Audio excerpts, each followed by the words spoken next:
Hello student, now we are going to start the chapter 2nd of class 7, Kings and Kingdom of the Early Medieval Period. About the chapter, the word medieval means the middle age in the history.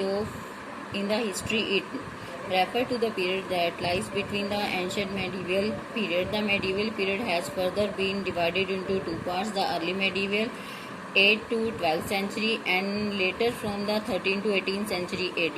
The early period covers state of North as well as South India. The later medieval period covers the Delhi Sultanate and the Mughal Empire in the north. It also includes the Bahmani and the Vijayanagar kingdom in the south. The rise and fall of the Maratha and Sikh are also included in the later medieval period. इसमें क्या बताया गया है कि medieval शब्द का अर्थ है कि मध्य युग। इससे हमें अपने पुराने और आधुनिक समय के इतिहास के बारे में पता चलता है। मेडिवल पीरियड मध्य युग को बोला गया है और इसे आगे दो भागों में बांटा गया है।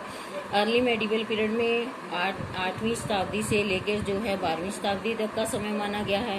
लेटर का मतलब है कि बाद वाले पीरियड को 13वीं शताब्दी से लेकर 18वीं शताब्दी तक का समय माना गया है। और इसके बाद में दिल्ली सल्तनत और मुगल के राजाओं ने भारत पर शासन किया। इसमें जो है बहमनी और विजयनगर के राजाओं ने दक्षिण पर राज्य किया। मराठा और सिख भी बाद में मेडिवल पीरियड में ही शामिल हो गए। Now glossary. Swayamvar a method of selecting husband in a royal family. Resplendent brilliant यानी कि कोई प्रतिभाशाली। इमिनेंट घटित होना। चैम्पियन जैसे दरबार। Officer managing the court of और दरबार। कॉन्टिजेंट सेना दल। A group of soldier that are a part of larger group. Yavanas generally foreigner to originally Greeks. इसमें जो ओरिजिनली ग्रीक यानी जो सचमुच ग्रीक समुदाय से संबंध रखने थे युवांस।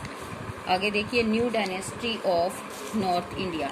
The early medieval were often fought for the control of strategic regions such as fertile tract, important trade route or coastal area. For example, from the 9th to 13th century, the Palas of Bengal, Gurjara, Pratihara of western India and the Rashtrakuta of the north-western Deccan competed for control over Kanju. This was because Kanju was situated in the heart of the Ganga plain and the plain could be best controlled from there. This three-party struggle involving three powers weakened all three contestant. इसमें क्या बताया गया है कि जो medieval period की शुरुआत में जो है छोटे छोटे युद्ध होते थे, स्ट्रेटेजिक होता है युद्ध नीतियाँ, वो अपनी युद्ध नीति बनाने के लिए होते थे, यानी कि युद्ध होते थे। उसके बाद उनकी युद्ध नीतियाँ बनती थी जिसमें उपजाऊ क्षेत्र, व्यापारिक मार्ग तथा सेंट्रल एरिया शामिल होते थे। वो इन्हीं जगहों पर युद्ध करते थे जहाँ की भूमि उपजाऊ होती थी और जहाँ पर जो व्यापारिक मार्ग अच्छे होते थे। उदाहरण के लिए 9वीं से 13वीं शताब्दी तक तीन शक्तियाँ गुर्जारा, प्रतिहारा और पश्चिम भारत में राष्ट्रकूटा, नॉर्थ वेस्टर्न डकेन, इनमें खंजू पर अपना अधिकार करना चाहते थे। वो इन तीनों जो है शक्तियों में प्रतियोगिता थी, यानी ये कंटेस्टेंट बने हुए थे। और क्योंकि खंजू जो था गंगा के किनारे पर स्थित था, इस पर सभी शक्तियां अपना नियंत्रण चाहती थी और इन शक्तियों में ये प्रतियोगिता थी और इन प्रतियोगिताओं से उनकी कमजोरियों का भी पता चला है और इसे त्रिपार्टीय यानी त्रिपक्षीय युद्ध भी कहा गया है। Now Rajput and their origin. In the early medieval period, various Rajput clans established kingdom in different parts of western, northern, central India. These kingdoms frequently fought among themselves. After the death of Harshvardhana, North India broke into a smaller kingdom, many of which were ruled by Rajput. At that time, the Gurjara Pratihara, powerful Rajput dynasty, rose to prominence in North India. A Pratihara ruler, Prithviraj, wanted to marry Sanyogita, the beautiful daughter of the king Jaichand of Kanju. Her father organized a swayamvar for her. Though many kings were invited, Prithviraj was not. Prithviraj Chauhan kidnapped her and carried her away to Delhi. Then they got married. The Pratihara declined after they were defeated by Muhammad, the ruler of Afghan town of Ghazni. यानी इसके यहाँ पे हमें क्या पता चलता है कि 9वीं से 13वीं शताब्दी तक ये तीन शक्तियाँ जो थी, इन्होंने क्या किया, महत्वपूर्ण जो है रोल अदा किया।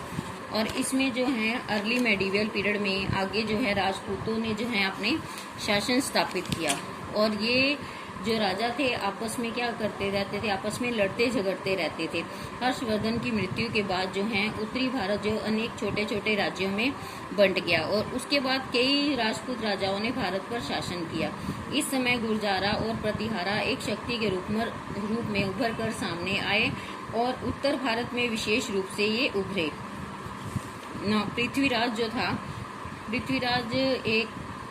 पृथ्वीराज शासक जो था, राजा जयचंद की सुंदर पुत्री संयोगिता से विवाह करना चाहता था और इसके लिए उसके पिता ने स्वयंवर रचाया।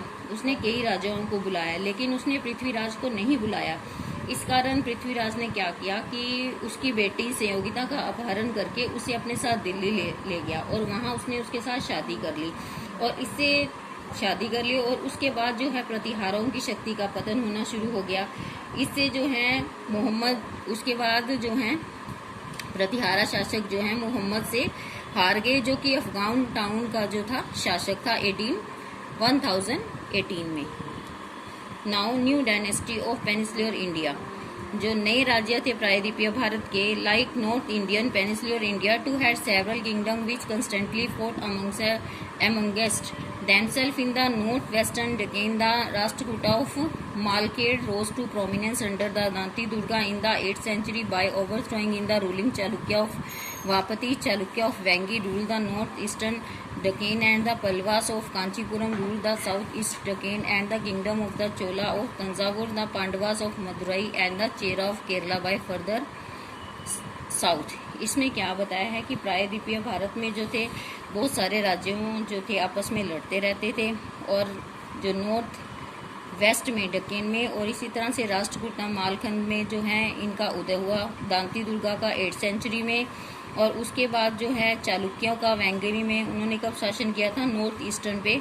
उसके बाद पल्वास ऑफ कांचीपुरम के पल्लवों ने कहाँ शासन किया, साउथ ईस्टर्न पर। उसके बाद है चोलास ने तंजावुर पर और पांड्यास ने मदुराई पर और चेरास ने आगे केरला पर और आगे दक्षिण में किया।